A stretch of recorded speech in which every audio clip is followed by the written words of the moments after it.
ఆళ్లగడ్డ నియోజకవర్గం రుద్రవరం మండల కేంద్రంలో వివిధ కాలనీలు కొలువుదీరిన గణనాథులకు 3 రోజుల పూజల అనంతరం సోమవారం నాడు ఊరేగింపుగా భక్తజన సంద్రంలో గణనాథుల నిమజ్జన మహోత్సవం ఘనంగా నిర్వహించారు.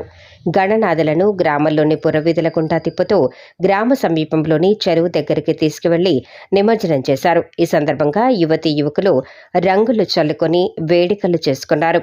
ఈ కార్యక్రమంలో ఎలాంటి అవాంఛనీయ సంఘటనలు జరగకుండా పోలీసులు బందోబస్తు నిర్వహించారు.